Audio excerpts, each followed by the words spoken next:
ஹாய்மா. இந்த வீடியோவில் என்ன பார்க்குறோன்னாக்கா, இது கட் பண்ணி வச்சிருந்த வெங்காய தண்ணி, ஆனியன் தண்ணின்னு சொல்லுவோம் இல்லைங்களா அது. இது செகண்ட் தண்ணி. அந்த ஃபஸ்ட்டு தண்ணியை நம்ம அழுக்காக இருக்குன்ட்டு கீழே ஊற்றிடுவோம். அந்த மாதிரி அழுக்காக இருக்குன்னு சொல்லிட்டு கீழே ஊற்றாம அந்த தண்ணியை நம்ம செடிக்கு ஊற்றிட்டு வந்தோம்னாக்கா செடி வந்து நல்லா வளரும். ஓகேங்களா? இது நம்ம எல்லாரும் என்ன பண்ணுவோம், ஆனியன் கட் பண்ண தோலை தான் உரமாக பயன்படுத்துவோம் செடிங்களுக்கு. நம்ம தண்ணியும் செடிக்கு பயன்படுத்தணும்னாக்கா வளருன்றதுக்காக தான் இந்த வீடியோஸ் கொடுத்துருக்கேன்.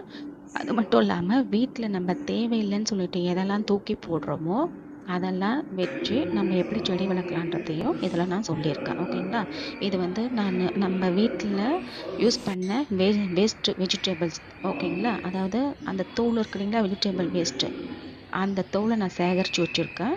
இது கூட என்ன பண்ணியிருக்கேன் அப்படின்னு பார்த்தீங்கன்னாக்கா, செம்மண், அதுக்கப்புறம் டீ தூள், இது எல்லாத்தையுமே மிக்ஸ் பண்ணி தேவையில்லைன்னு சொல்லிட்டு தூக்கி போட்ட சட்டி, அந்த சட்டியில் மிக்ஸ் பண்ணி வச்சுட்டு, அதுக்கப்புறம் பிளாஸ்டிக், இது வந்து பிளாஸ்டிக் சின்னதாக ஒரு பிளாஸ்டிக் பவுல் மாதிரி இருக்கிற டப்பு.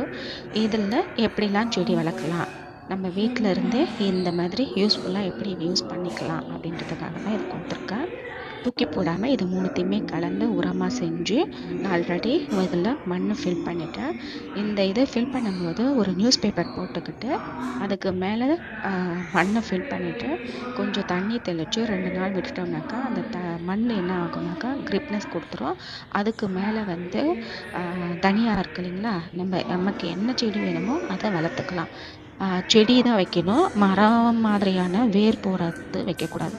இது பார்த்தீங்கன்னாக்கா கொக்கோ கோலா குடிச்சிட்டு தூக்கி போடுறீங்க, அந்த டப்பில் இருந்து செடி வளர்க்கலான்றதுக்காக இது நான் கொடுத்துருக்குறேன். இதில் வந்து அது வேறு டப்பா, இது வேறு டப்பா. ஸோ நான் வளர்த்துருக்குறதுக்காக தான் இந்த வீடியோஸ் கொடுத்துருக்கேன். இந்த மாதிரி உங்களுக்கு ஏதாவது ஐடியா இருந்ததுனாக்கா ஷேர் பண்ணுங்கள். தேங்க்யூ.